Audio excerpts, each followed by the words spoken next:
नमस्कार मेरे प्यारे बच्चों, स्वागत है आपका आपके पसंदीदा चैनल फिजिक्स परिंदे में।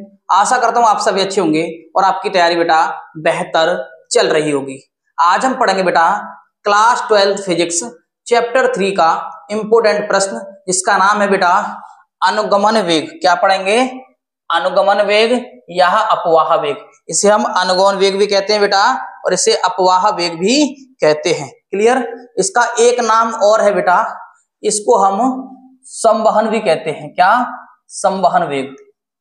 संवहन वेग।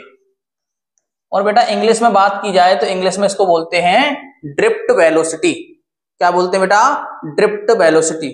मोस्ट इंपोर्टेंट प्रश्न है, आप बोर्ड एग्जाम के पेपर उठा के देख लेना, बहुत ज्यादा पूछा जाता है। क्लियर बेटा? तो बड़ी सिंपल भाषा में समझेंगे। सबसे पहले अनुगमन वेग की परिभाषा।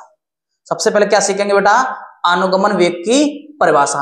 रटने की कोई आवश्यकता नहीं है, आपको बस बोर्ड पे ध्यान देना है। अभी आपको परिभाषा होने वाली है क्लियर।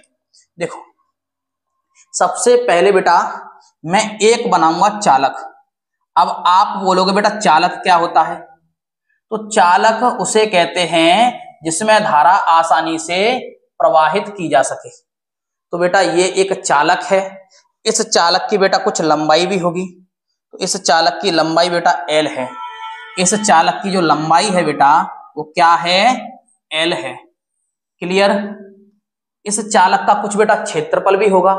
इस चालक का जो क्षेत्रफल है बेटा वो A है। ध्यान से मेरी बातों को सुनना और समझना, आपको अनुगमन वेग याद हो जाएगा। क्लियर? अब हम जानते हैं बेटा किसी भी चालक में मुक्त इलेक्ट्रॉन होते हैं, और मुक्त इलेक्ट्रॉन का मतलब है वो सभी दिशाओं में गति करते रहते हैं। समझ रहे हो बेटा? मुक्त इलेक्ट्रॉन कहीं भी जा सकते हैं क्योंकि ये बहुत कमजोर बंध से बंधे होते हैं। क्लियर? कहीं भी स्वतंत्र होते हैं, कहीं भी घूमते हैं। लेकिन अब होगा क्या बेटा? यहाँ पे समझने वाली बात है। यहाँ पे समझने वाली बात ये है बेटा, ध्यान से मेरी बातों को सुनना और समझना। इस चालक को बेटा मैंने एक बैटरी से कनेक्ट कर दिया। इस चालक को किससे कनेक्ट कर दिया बेटा? मैंने एक बैटरी से। अब जैसे ही बेटा बैटरी से कनेक्ट करूंगा तो होगा क्या? ध्यान से मेरी बातों को सुनना। अभी जब बैटरी से बेटा इसको कनेक्ट नहीं किया था तो ये मुक्त इलेक्ट्रॉन स्वतंत्र थे, इधर उधर बहुत सारी दिशाओं में घूम रहे थे, किसी की बात नहीं मान रहे थे। जैसे आप हो ना, आप भी मुक्त इलेक्ट्रॉन हो, जैसे किसी की बात नहीं मानते हो घर में, इसी तरह से ये भी स्वतंत्र होते हैं, कहीं भी घूमते हैं। जैसे बेटा मैंने इसको बैटरी से कनेक्ट किया, अब हुआ क्या? अब बेटा ये मुक्त इलेक्ट्रॉन के जब धारा प्रभावित करते हैं तो एक विद्युत क्षेत्र उत्पन्न होता है, यानी कि विद्युत क्षेत्र उत्पन्न होगा, हाँ या ना? और विद्युत क्षेत्र के बेटा प्रभाव में, विद्युत क्षेत्र के प्रभाव में ये जो मुक्त इलेक्ट्रॉन है एक नियत औसत वेग से गति करते हैं। अब किससे बेटा? एक नियत औसत वेग से गति करते हैं धनावेश की ओर। पहले स्वतंत्र थे, कहीं भी खुला घूम रहे थे, लेकिन जैसे ही मैंने करंट दिया यानी कि विद्युत धारा प्रभावित की, अब ये बेटा जो मुक्त इलेक्ट्रॉन है एक नियत औसत वेग से धनावेश की ओर गति कर रहे हैं। उस नियत औसत वेग को ही बेटा हम अनुगमन वेग कहते हैं। क्लियर हुआ? अनुगमन वेग बेटा यानी कि VD। क्या कहते हैं? अनुगमन वेग VD कहते हैं। क्लियर हुआ? नहीं समझ में आया? एग्जाम्पल देके समझाऊं बेटा। जैसे मान लीजिए आप 5 साल के हो, मानना है, ठीक है, और आप नानी के घर पे गए तो आपकी मम्मी बहुत समझाती है पहले से, बेटा नानी के घर पे जाना है तो शरारत नहीं करनी है, कोई कुछ चीज देता है तो पहली बार में नहीं खानी है, ऐसे बहुत सारे समझाते हैं आपको। फिर भी आप जैसे ही नानी के घर गए, जैसे ही मामा के बच्चों से मिले, फिर आप हो गए मुक्त इलेक्ट्रॉन। फिर ना नानी की परवाह है आपको, ना मम्मी की परवाह है, कहीं भी घूम रहे हो। क्लियर?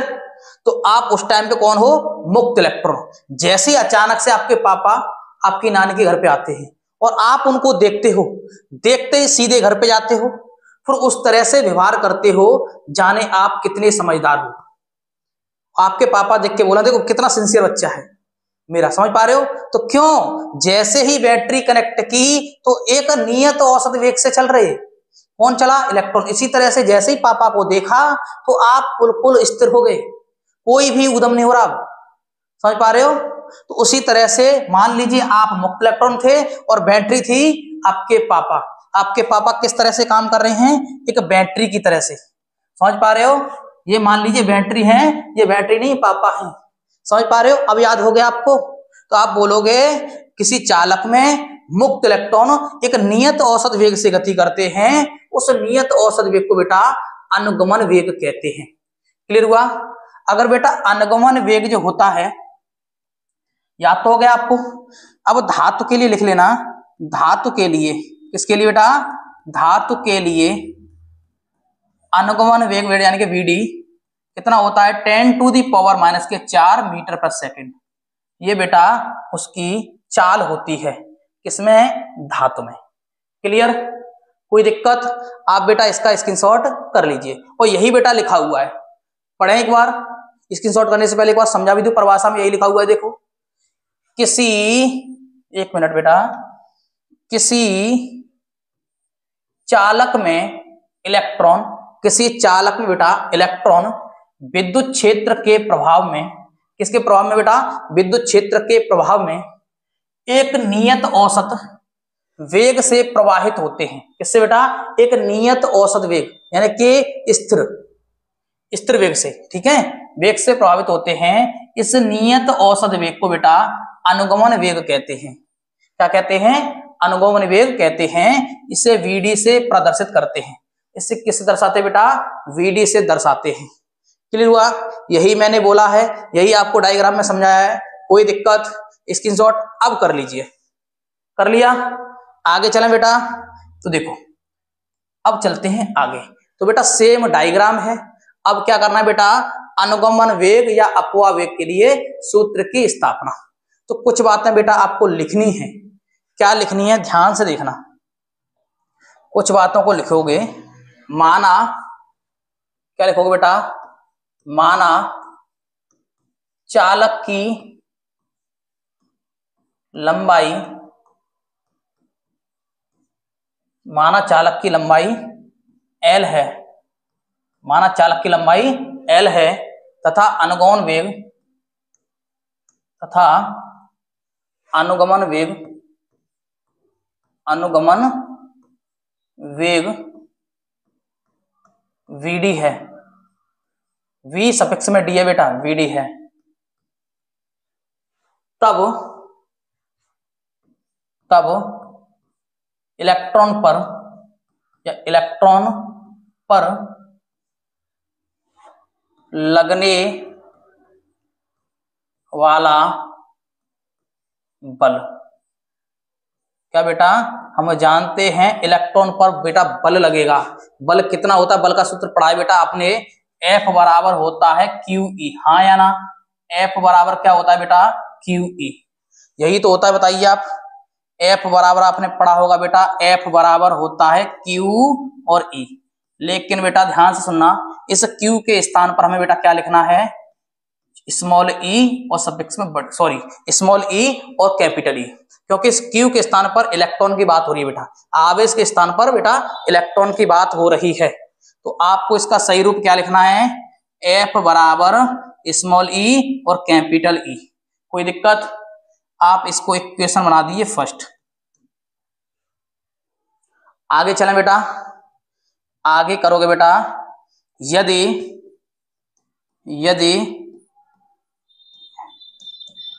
इलेक्ट्रॉन पर त्वरण ए हो,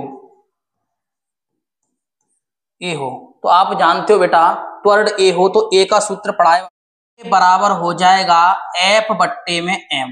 क्या होता है बेटा, त्वरण बराबर होता है बल बट्टे द्रव्यमान। ध्यान से सुनना बेटा, आप देख पा रहे हो F का मान हमारे पास है, तो इस जगह पे लगा दें A बराबर F का मान है बेटा E, कैपिटल E बट्टे में बेटा m। क्लियर हुआ यहाँ तक, कोई दिक्कत। अब क्या करेंगे बेटा, हम जानते हैं, क्या जानते हैं, चूंकि करके लिखेंगे त्वरण यानी कि A बराबर होता है dB बट्टे में dt, यानी कि वेग परिवर्तन की दर को त्वरण कहते हैं। हम इस तरह से भी इसको लिख सकते हैं।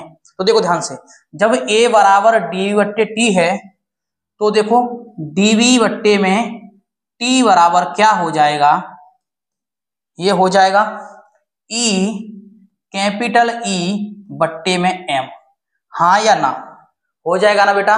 क्यों हो जाएगा? क्योंकि a बराबर जब ये है तो इसके बराबर ये होगा, यही तो a का मान है, ये आपस में बराबर है। तो अगर बेटा यहां से dv निकालूं तो आप ध्यान से देखना, dv बराबर E कैपिटल E बट्टे में m इंटू में बेटा हो जाएगा dt। क्लियर हुआ? कोई दिक्कत? अब हम क्या करेंगे बेटा, ध्यान से सुनना। अब हम करेंगे बेटा दोनों का समाकलन, यानी कि अभी यहाँ पे नहीं बता रहा, आगे बता दूंगा।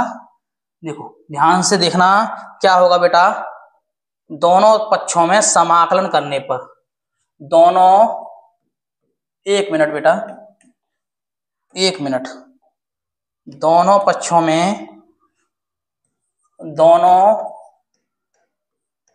पक्षों में समाकलन करने पर, दोनों पक्षों पर बेटा क्या करेंगे, समाकलन। ध्यान से सुनना, कौन कौन से पक्ष हैं, समाकलन दो पक्षों में करना है। तो देखो समाकलन 0 से vd, अभी बताऊंगा किसका बेटा होगा। देखो ध्यान से, सबसे पहले समाकलन करेंगे इसका 0 से vd, यानी कि 0 से लेकर अनुगमन वेग तक। क्लियर? फिर बेटा इसका समाकलन होगा 0 से टाउ, 0 से बेटा टाउ, अभी बताऊंगा टाउ क्या है। देखो ध्यान से, इस तरह से, यहाँ पे मत लिखना बेटा, ये तो समझाने के लिए बताया मैंने, इस जगह तो जैसे पहले था वैसे ही रहने देना, इस तरह से, ठीक है। लेकिन मैंने इसके लिए बताया है बेटा कि समाकलन कैसे करना है। तो यहाँ पे क्या है बेटा, dv बराबर समाकलन 0 से टाउ, क्या था बेटा मेरे पास, देखना पड़ेगा मुझे, क्या था, E कैपिटल E बट्टे में m इंटू में बेटा dt।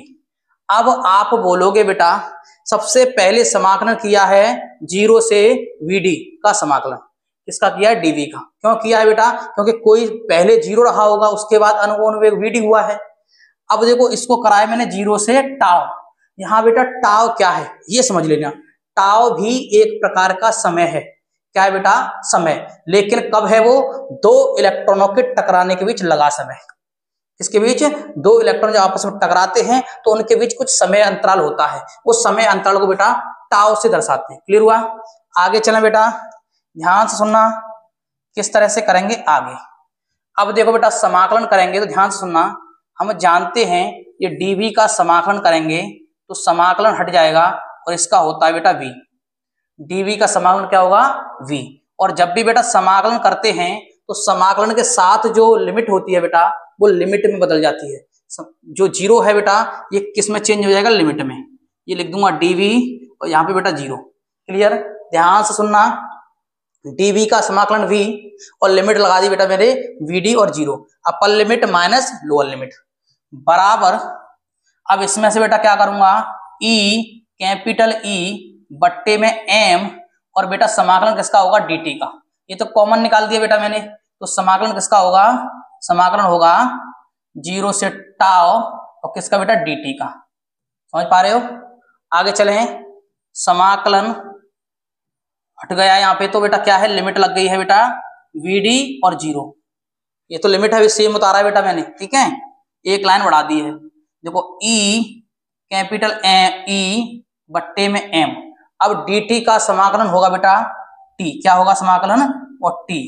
अब बेटा इसकी भी लिमिट लग जाएगी टाउ से 0, यानी कि upper limit minus lower limit. अब ध्यान से समझने वाली बात है बेटा, किस तरह से इसको करते हैं। लिमिट आप नहीं जानते हो बेटा तो सिंपल वे में समझाऊंगा। देखो upper limit minus lower limit, तो देखो v के स्थान पर लिखना है बेटा vd, माइनस v के स्थान पर लिखना है 0। आ गया समझ में? सबसे पहले अपर लिमिट, बीच में माइनस और लोअर लिमिट, यानी कि v को उठाकर vd और v को उठाकर 0 बराबर E कैपिटल E बट्टे में m। इसी तरह से इसमें लगाएंगे बेटा सबसे पहले टाउ और फिर 0 माइनस 0। क्लियर हुआ? समझ में आया बेटा? इसी को बेटा अगर मैं सॉल्व करूं, देखो आगे क्या लिखूंगा बेटा, देखो ये हो जाएगा बेटा वी डी बराबर वी डी, यानी कि वी सफिक्स में डी है बेटा, ठीक है। वी डी बराबर ई कैपिटल ई बट्टे में एम, और बेटा आ जाएगा टाउ। क्या आ जाएगा बेटा? टाउ। इस तरह से निकल आएगा। कोई दिक्कत? यहां पर मैं बीच में लाइन ड्रॉ कर दे रहा हूं, ठीक है। अब क्या करेंगे बेटा? अब ध्यान से सुनना। यदि विभवांतर भी, यदि बेटा विभवांतर क्या हो, यदि विभवांतर, यदि चालक लिख लेना, यदि चालक के बीच लगा विभवांतर भी, यदि चालक के बीच, एक मिनट, यदि चालक के बीच विभवांतर भी हो, विभवांतर वी हो तथा चालक की लंबाई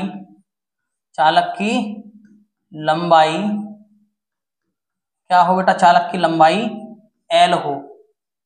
विभवांतर वी हो और चालक की लंबाई एल हो, तब वैद्युत क्षेत्र की तीव्रता क्या होती है बेटा? वैद्युत क्षेत्र की तीव्रता ई बराबर वी बट्टे में एल। क्लियर हुआ? अब बेटा जो ई का मान है वी बट्टे एल, इस समीकरण में रख देंगे। इसको समीकरण बना दूं? इसको समीकरण बना दे रहा हूं 3। क्लियर? 3 हो या 2 हो, जो भी हो, देखो समीकरण जो भी हो, पहला है तो इसको दूसरा बना देना, ठीक है, और दूसरा हो तो तीसरा, कोई दिक्कत नहीं। इसको दूसरा बना दे रहा हूं, समीकरण 2। समीकरण क्या है बेटा? 2। ध्यान से देखो, समीकरण 2 से। क्लियर? अब क्या करेंगे बेटा? इस ई का मान समीकरण 2 में रखने पर तो क्या होगा? ध्यान से देखो, वी सफिक्स में डी बराबर ई कैपिटल ई बट्टे में, इस ई के स्थान पर क्या आएगा बेटा? देखो, इस ई के स्थान पर, इस ई के स्थान पर जो ई है, इसके स्थान पर बेटा क्या आएगा? ये वाला मान, तो हो जाएगा वी बट्टे में एल हो गया, और ये वाला बेटा एम। क्लियर? और हो जाएगा टाउ। क्लियर? देखो ध्यान से, वीडी की जगह वीडी, छोटी स्मॉल जी की, स्मॉल ई की जगह स्मॉल ई, लेकिन बड़ी ई की जगह पर क्या होगा? वी बट्टे में एल, और एम की जगह पे एम, और टाउ की जगह पे टाउ। यही होता है बेटा अपवाह वेग या अनुगमन वेग के बीच सूत्र की स्थापना। अनुगमन वेग के सूत्र की स्थापना आप स्क्रीनशॉट करना चाहें तो कर लीजिए बेटा, इसका भी कर लीजिए और इसका भी कर लीजिए स्क्रीनशॉट। कर लिया? तो आशा करता हूं मेरे प्यारे बच्चों आपको ये वीडियो पसंद आई होगी। अगर पसंद आई है तो लाइक करें, शेयर करें, सब्सक्राइब करें, और मिलते हैं नई मजेदार वीडियो के साथ। तब तक के लिए जय हिंद, वंदे मातरम।